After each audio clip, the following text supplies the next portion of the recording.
Ya, terima kasih Mas Bertus. Selamat malam Ibu Bapak dan teman-teman sekalian. Pada malam hari ini, sebetulnya kita akan membahas mengenai perumpamaan seorang penabur ya, yang sedang menabur di berbagai jenis tanah.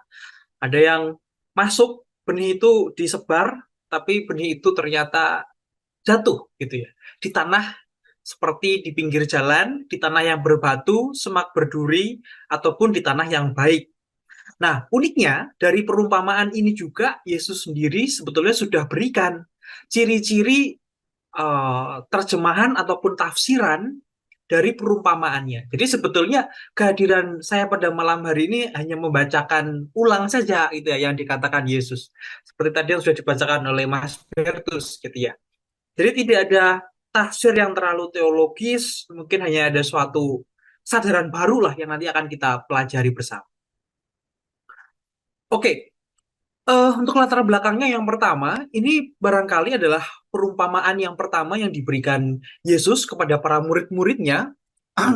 Ya, ini adalah perumpamaan yang pertama gitu ya. Jadi ketika Yesus mau mengajar mengenai kerajaan Allah melalui perumpamaan, ini adalah perumpamaan yang pertama. Nah, perumpamaan tentang penabur itu merupakan perumpamaan yang cukup terkenal dan kita semua juga sering sering dengar gitu ya. Dan menjadi kunci barangkali untuk memahami bagaimana kerajaan Allah itu bekerja di tengah dunia. Dalam konteks pelayanannya, Yesus sendiri juga sudah mulai menggunakan perumpamaan, yaitu seringkali berupa kisah yang sederhana dan kemudian berkaitan dengan kehidupan sehari-hari kita untuk mengungkapkan realitas rohani yang cukup dalam. Nah, kalau kita baca di slide ini, menurut Jerome Biblical Commentary bahwa perumpamaan itu menggambarkan suatu kisah yang menceritakan mengenai ajaran Yesus. Nah, tujuannya paling tidak ada dua. Mengapa Yesus memberikan perumpamaan? Tujuannya ada dua. Untuk yang pertama, diberikan kepada orang yang belum percaya, dan yang kedua, diberikan kepada para murid yang sudah punya iman atau sudah punya modal awal, gitu ya, berupa kepercayaan. Bagi orang yang belum percaya, perumpamaan itu menjadi suatu sarana atau suatu cara Yesus untuk menyampaikan kebenaran kerajaan Allah secara terselubung. Maknanya tidak langsung terlihat karena hati mereka belumlah terbuka. Jadi jelas gitu ya, bagi orang yang belum percaya, dinyatakannya hanya dalam satu cara, yaitu dalam cara perumpamaan. Kemudian yang kedua, bagi para murid yang mau mendengarkan dengan iman, bagi kita yang sudah percaya, perumpamaan ini menjadi suatu sarana pewahyuan, di mana misteri kerajaan Allah itu kemudian mulai diungkapkan sedikit demi sedikit. Dan itulah yang menjadi reward-nya bagi kita. Sebab kalau itu terjadi pada orang yang belum percaya, maka kerajaan Allah itu sebetulnya kebenarannya tetap tersembunyi. Dan bagi orang yang percaya kan Tuhan akan nyatakan, ya, kira-kira begitu kan. Jadi dengan kata lain, perumpamaan itu bukanlah suatu alat untuk menutup kebenaran, melainkan cara Yesus menyesuaikan pewartaannya dengan sesuai dengan kesiapan hati para pendengarnya. Nah, seperti George Leo Haydock, ya ini pun juga memberikan tafsirannya bahwa Yesus tidak bermaksud agar orang itu tidak mengerti, melainkan karena telinga mereka sudah tumpul, mata mereka tertutup oleh dosa dan ketidakpercayaan. Tapi bagi mereka yang mau bertobat, perumpamaan menjadi jembatan menuju pengertian ataupun juga kesembuhan rohani. Jadi dalam Markus 4 ayat 1 sampai 20 nanti Yesus berbicara mengenai penabur dan juga benih yang menggambarkan bagaimana semestinya firman Allah itu diterima oleh berbagai macam hati manusia. Kita akan juga lihat ciri-cirinya, gitu ya. Markus 4 ayat 1 sampai 20 perumpamaan mengenai seorang penabur. Perumpamaan ini tidak hanya menceritakan tentang seorang petani yang menabur benih, tapi menggambarkan penerimaan setiap murid, setiap manusia terhadap sabda Allah itu sendiri. Seperti dikatakan dalam Didache Bible, bahwa perumpamaan ini sesungguhnya sudah menyentuh atau menyinggung inti penerimaan atau inti panggilan menjadi murid Kristus, yaitu bagaimana kita, seorang, itu mampu menanggapi dan memelihara firman Tuhan dalam kehidupannya hingga berlimpah, hingga berbuah sampai 100 kali lipat. yang menunjukkan kerajaan Allah sudah dinyatakan secara sempurna dalam hati manusia. Gitu. Jadi dengan gambaran benih, Kristus mau mengajarkan bahwa pemberitaan kerajaan Allah itu semestinya datang dari dalam dan melimpah dalam kehidupan kita masing-masing. Menurut Jeremiah Biblical Commentary dan juga Johannes Chrysostomus, dikatakan bahwa penabur itu adalah Kristus sendiri. Sebab dalam Markus 4 ayat 3 barangkali, bahwa ada seorang penabur, dia keluar gitu ya, dia keluar kemudian pergi. Dan penabur itu adalah Kristus sendiri, sebab dia sendiri yang datang ke dunia, mendekat pada manusia, mengambil rupa manusia, menabur ke benih sabda keselamatan dalam hati kita, gitu ya. Dan benih itu adalah firman atau benih itu adalah Injil. Maka setiap kali firman itu diberitakan, sebetulnya Kristus sendirilah yang sedang menabur dalam ladang hati manusia. Termasuk Des pada malam hari ini, ketika kita sedang firman itu sedang diberitakan, sebetulnya Kristus sendirilah yang datang melalui kita sebagai alatnya, saya, Mas Bertus, Kojos, gitu ya, sebagai alatnya untuk menabur dalam ladang hati teman-teman. Kita nggak tahu kata-kata mana yang menyentuh hati orang, atau platform mana yang menyentuh hati orang. Barangkali tidak di Zoom gitu ya, tapi ada di YouTube atau mungkin ada di TikTok gitu. Ada begitu banyak sekali cara bagaimana Tuhan itu akan menyentuh hati banyak orang. Tapi tugas kita pertama-tama adalah menabur dulu, tabur benih dulu. Kemudian yang poin yang ketiga, Theophilus dari Antioquia. Ia keluar sekarang untuk menabur. Anak Allah tidak pernah berhenti menabur di dalam hati. Bukan hanya karena ketika dia mengajar, tapi juga ketika menciptakan. Ia menabur benih di dalam hati manusia. Ia tidak mengatakan bahwa penabur melemparkan sebagian itu ke pinggir jalan, gitu ya. Tapi benih itu jatuh di pinggir jalan. Karena dia sendiri yang menabur, mengajarkan firman yang benar, tapi firman itu jatuh dengan cara yang berbeda kepada para pendengarnya. Sehingga beberapa dari mereka itu disebut pinggir jalan. Firman itu diinjak-injak atau burung-burung di udara itu melahapnya. Tapi kalau bagi mereka yang tidak layak mendengar perumpamaan itu, atau mereka yang tidak layak untuk mengerti perumpamaan itu, maka hal itu tidak disampaikan dengan jelas. Karena mereka berpikir mereka melihat, niatnya tidak melihat. Mereka berpikir bisa mendengar, memang mereka mendengar, tapi tidak mengerti. Nah, karena alasan-alasan inilah akhirnya Kristus menyembunyikan hal ini dari mereka. Sebab barang siapa yang mengerti kemudian meremehkannya, dia pasti akan dihukum dengan lebih berat. Ya. Jadi Theophilus dari Antioquia ini ingin menambahkan bahwa Tuhan Yesus sendiri tidak pernah berhenti menabur. Bahkan ketika ia tidak berbicara secara langsung, dia tetap bekerja. Menanamkan benih kebaikan, kebenaran, kasih dalam hati manusia. Gitu ya. Walaupun Yesus sendiri juga menekankan dalam bacaan yang sama bahwa benih itu tidak selalu diterima dalam cara yang sama. Karena kondisi tanah atau kondisi hati manusia berbeda-beda.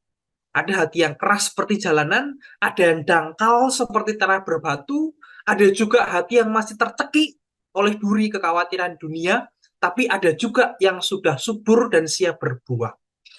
Maka dalam konteks kehidupan rohani umat masa kini, barangkali perumpamaan ini justru menjadi cermin bagi gereja, bagi kita, bagi setiap pribadi yang beriman. Ya, di tengah dunia modern yang penuh dengan distraksi, penuh dengan pencarian kenyamanan instan, banyak hati yang akhirnya sudah menjadi seperti tanah yang gersang, seperti tanah yang subur tapi yang tumbuh adalah semak berduri gitu. Tapi firman firman Allah itu sendiri selalu setia untuk diwartakan. Firman seringkali tersisih gitu akhirnya oleh ambisi, oleh kekhawatiran. Tapi kabar baiknya firman itu senantiasa setia untuk diwartakan. Ada saja bagaimana cara Kristus itu menyentuh hati Bapak, teman-teman sekalian.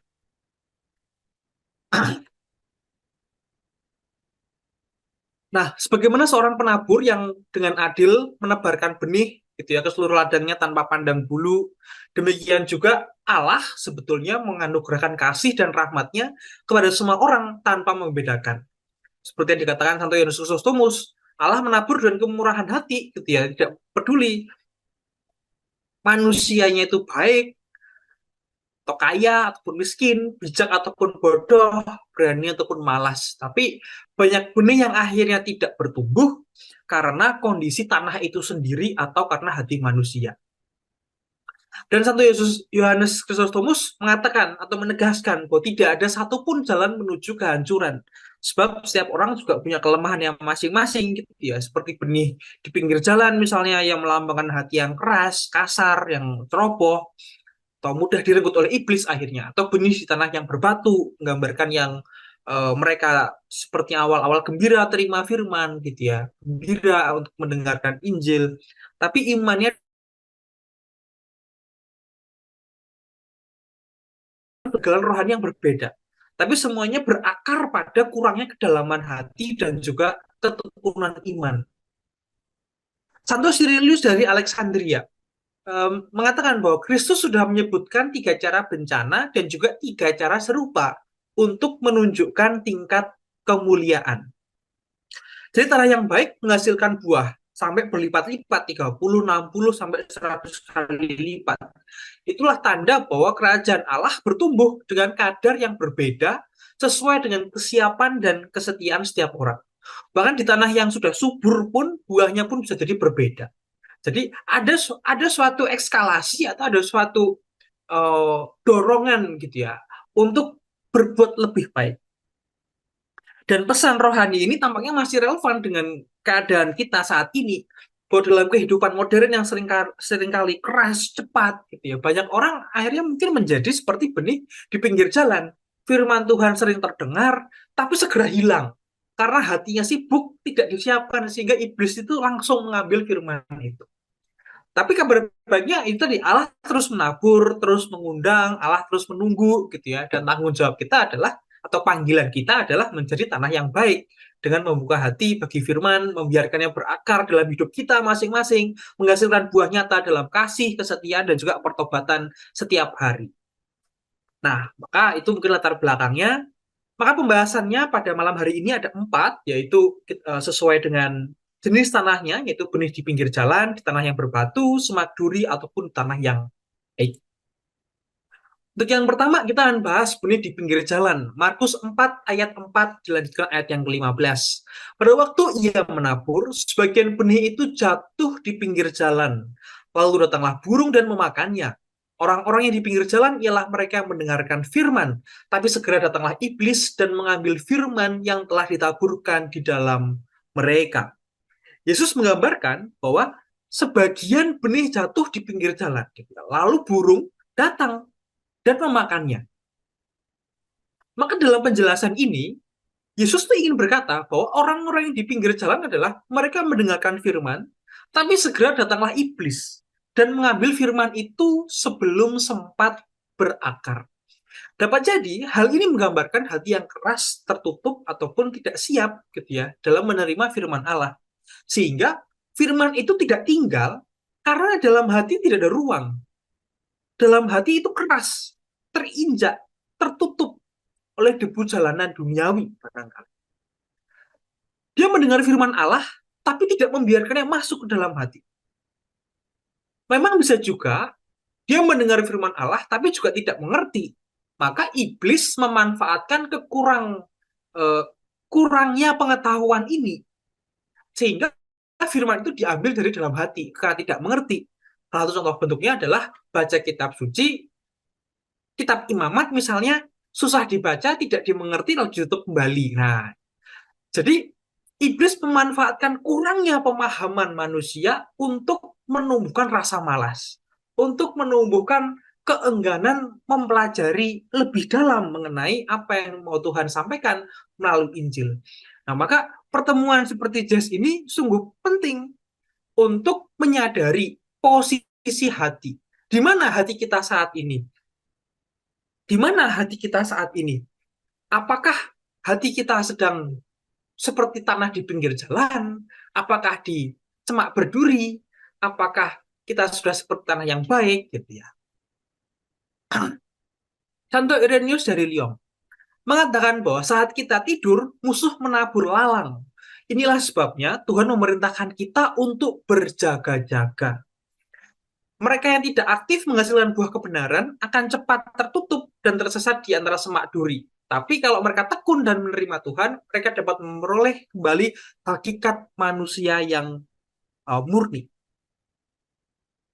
Origenes Origenes mengatakan bahwa jalan itu adalah hati yang diinjak oleh banyak pikiran yang sia-sia. Sebab disitulah firman tidak dapat menembus. Jadi Origenes ini sepertinya menambahkan makna yang dalam, gitu. Makna yang lebih dalam. Bahwa jalan itu melambangkan hati yang keras. Karena kesombongan ataupun karena kebiasaan yang lama. Hati yang sudah terinjak oleh karena pikiran yang sia-sia. Rutinitas. Dan akhirnya menjadi tanah yang padat. Firman Tuhan sendiri tidak mampu untuk menembusnya. Maka peran doa menjadi penting untuk melunakkan hati, untuk membuka pikiran. Peran komunitas menjadi penting untuk menajamkan batin agar bisa menerima pengertian rohani. Tanpa doa, manusia bisa menjadi lebih keras. Hidup sendiri sudah keras, malah mengeraskan hati juga, gitu ya. Dan dalam kehidupan yang modern, tanah di pinggir jalan ini dilanjutkan tadi sebenarnya ya oleh Santo Eros dari Lyon, mengatakan dalam kehidupan modern itu dapat ditemukan dalam orang-orang yang sibuk ataupun tergesa-gesa, atau orang yang skeptis.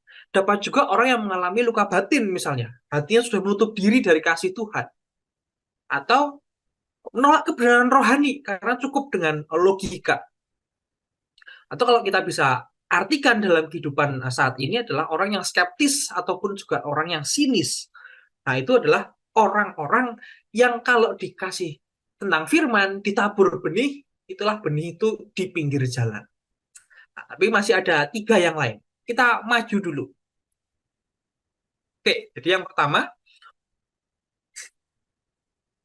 kita belajar bahwa Allah menabur benih tidak hanya saat mengajar, tapi juga saat menciptakan. Dia menabur benih dalam hati manusia. Benih itu jatuh di pinggir jalan karena tidak aktif menghasilkan buah kebenaran. Lanjut, yang kedua adalah mengenai tanah berbatu.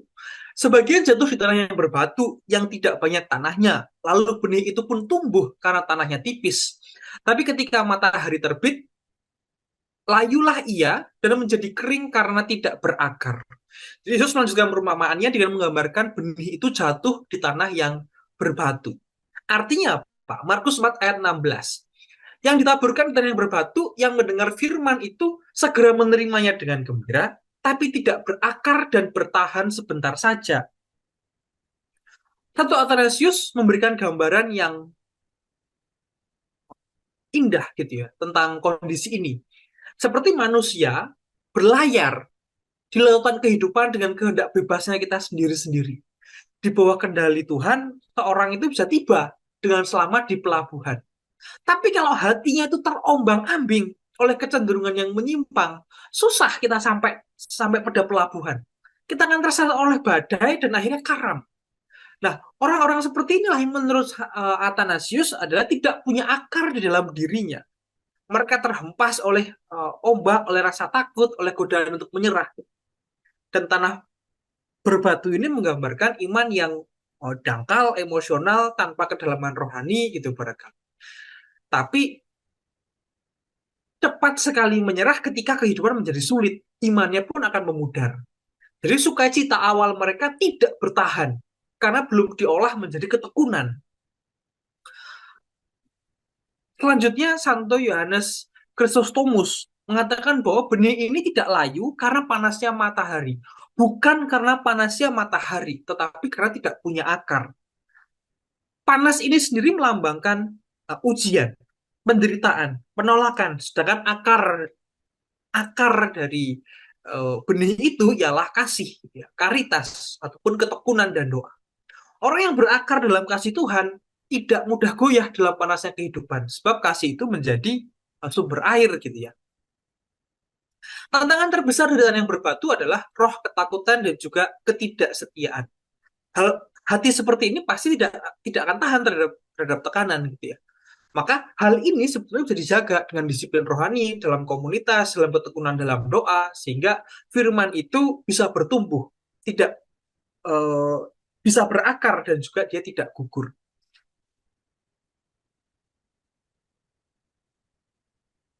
Kalau kita lihat ini, maka dalam relevansi kontemporer yang bisa kita pelajari, barangkali orang ini gembira ketika menerima firman Tuhan. Tapi ketika kehidupan menjadi lebih sulit, maka hatinya atau imannya itu berpindah. Nah, dalam kehidupan sehari-hari, barangkali karakteristik semacam ini bisa ditemui. Ada orang yang mencari kenyamanan dalam beragama, atau beragama untuk mencari kenyamanan.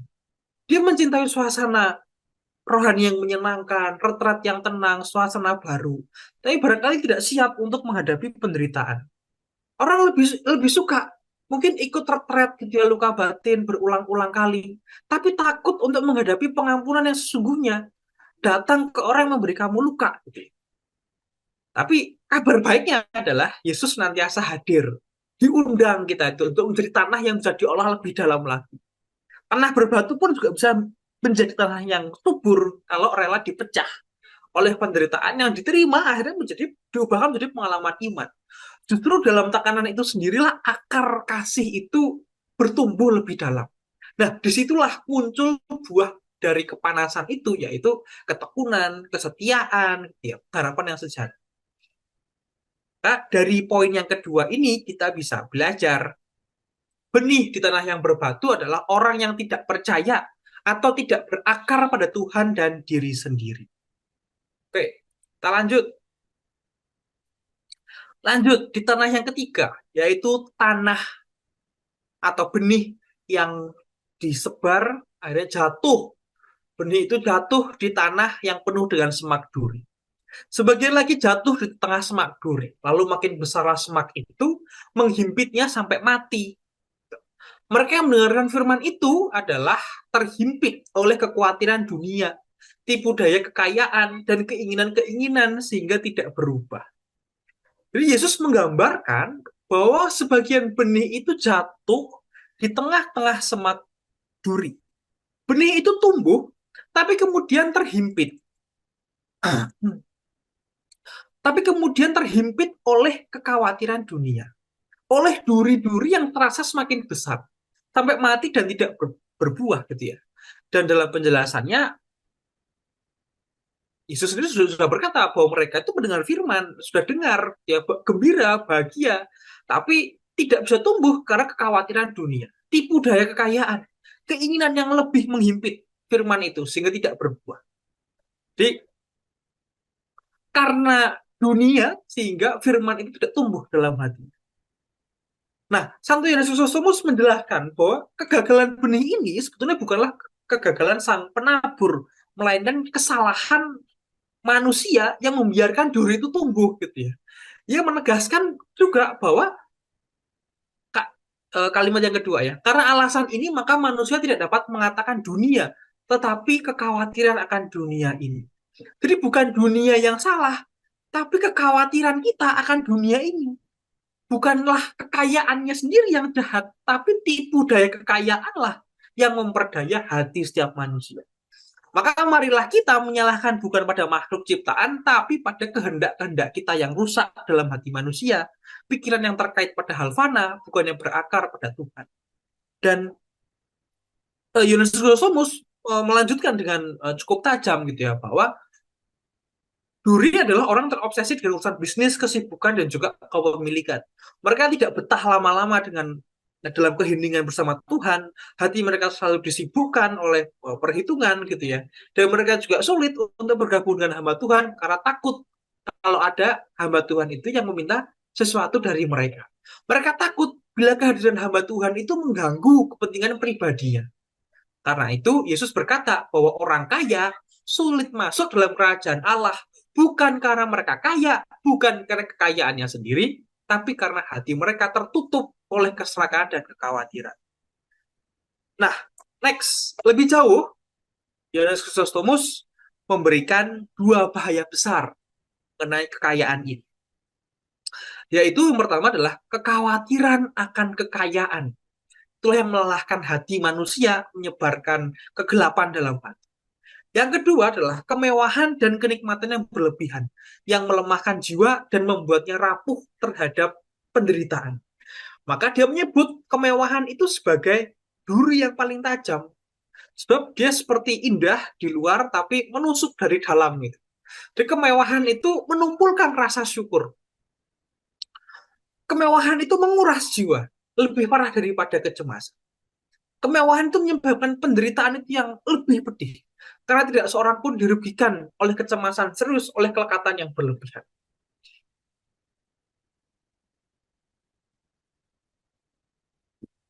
Maka janganlah menyalahkan apa yang kita miliki atau yang ingin kita miliki, tetapi pada pikiran yang rusak. Nah, disinilah adalah mungkin untuk berada di dunia ini, tapi tidak tertekik oleh kekhawatirannya.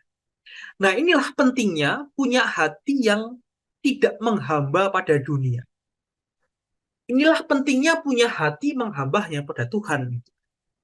Maka janganlah pernah hati kita itu menghamba pada dunia, apalagi pada orang, tapi hiduplah dengan karya. Suatu ketika orang itu atau barang yang kita jadikan Tuhan itu sudah tidak lagi suka dengan kita sudah tidak lagi didekati, dia sudah hilang.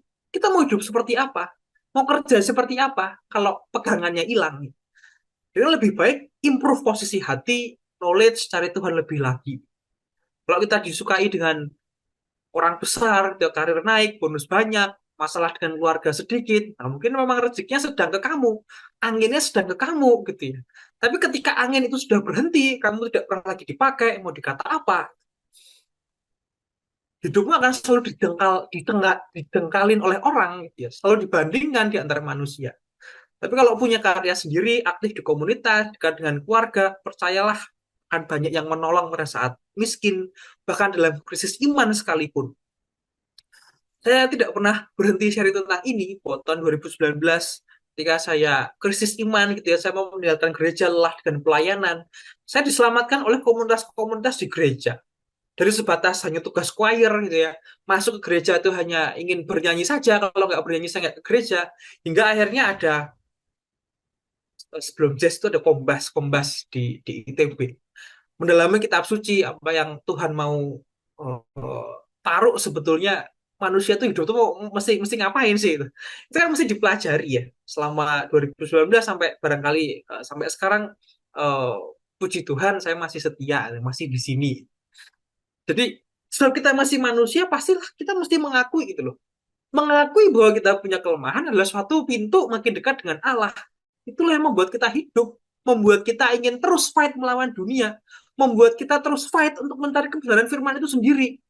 Hidupmu nggak akan didengkalin oleh orang, nggak akan dibandingkan. Gitu. Karena yang kita bandingkan adalah para kudus di surga. Yang kita bandingkan adalah orang-orang kudus yang setia sampai akhir. Yang kalau dijengkelkan dengan kita aja masih begitu jauh.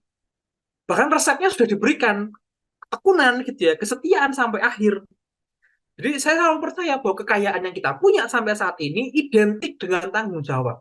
Makin banyak uang yang kita pakai, makin banyak talenta yang kita miliki, yang makin banyak juga yang Tuhan percayakan kepada kita, maka pasti makin banyak tanggung jawab juga yang mesti kita lakukan.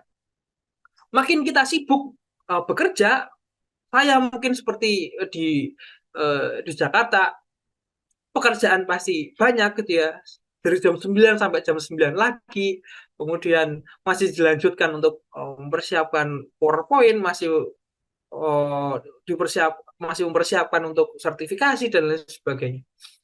Tapi saya tidak ingin, atau saya berusaha agar benih yang sudah ditumbuhkan oleh Tuhan pada saat Dia menciptakan saya tumbuh di semak yang berduri gitu ya.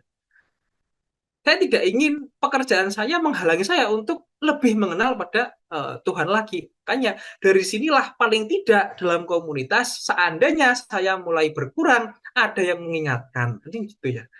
Jadi begitulah cara saya untuk memandang rezeki, ataupun cara saya memandang talenta yang Tuhan percayakan. Walaupun memang pengertian semacam ini, seperti uang itu adalah titipan, talenta itu adalah tanggung jawab, mungkin pengertian semacam ini sudah tidak lagi relevan gitu ya. Lebih relevan kamu miskin karena kamu goblok lah gitu misalnya. Nah, pemahaman kontemporer yang umum seperti ini, selisih ini loh sebetulnya yang membuat kita merasa tidak pernah cukup dengan prestasinya. Maka Yesus tuh mengatakan hal itu seperti duri. Rasa sakitnya itu tereskalasi, gradually meningkat, pelan-pelan meningkat. Tapi kabar baiknya, duri itu bisa dicabut. Hati kita bisa diubah. dengan doa yang memberikan motivasi, ataupun komunitas yang menertibkan keinginan-keinginan kita, kemurahan hati yang membebaskan dari keterikatan. Maka dari poin yang ini kita belajar benih di semak duri adalah orang yang khawatir dengan kekayaan, kemewahan, dan prestasi dunia. Jadi kata kuncinya adalah orang yang khawatir. Bukan masalah kayanya, mewahnya, atau dunianya. Tapi orang yang khawatir dengan kekayaan, kemewahan, dan prestasi dunia. Kita masuk di tanah yang keempat, yaitu tanah yang baik. Tanah yang baik adalah jiwa yang sudah diolah oleh rahmat, dibajak oleh pertobatan, disirami oleh doa. Gitu. Lengkap. Gitu. Ditaburkan di tanah yang baik, orang yang mendengarkan firman itu menerimanya kemudian berbuah. Nah, menurut Jeremiah Bible Commentary mengatakan berbuah dalam perumpamaan ini memang menunjuk akhirnya pada pengajaran baptisan. Karena baptisan sendiri memancarkan sabda yang menyelamatkan dan kehidupan rohani yang baru. Di benih yang ditabur di tempat yang subur ini, mereka akan bertekun dan beradaptasi dengan masalah iman. Terakhir, untuk mendengarkan firman Allah, itu dibutuhkan, ini Cornelius Alapide, dibutuhkan 3 hal, yaitu tempat yang tepat, yaitu hati yang jujur dan baik. Yang kedua, sikap batin yang benar, yaitu mendengarkan dengan iman, menyimpan firman dengan doa, bukan sekedar mendengar dengan telinga, itu, tapi menanamnya juga dalam hati. Kemudian yang ketiga adalah hasil yang terbaik, buah yang dihasilkan dari kesabaran. Buah itu muncul sesuai dengan disposisi hati, sesuai dengan sikap batin. Kalau batin kita baik, berbuah 30. Lebih baik lagi 60.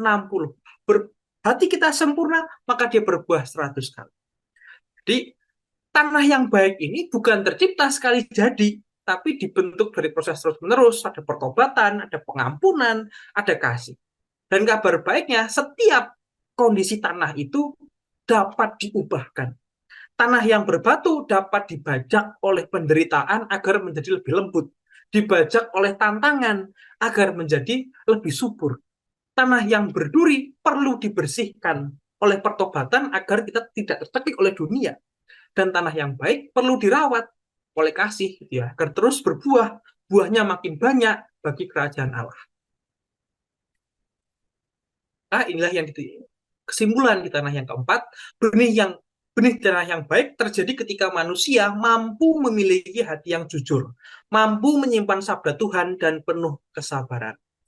Maka dari perumpamaan benih dan penabur ini ada 5 hal yang bisa kita pelajari, yaitu Allah menabur tidak hanya saat dia mengajar, tapi juga saat menciptakan.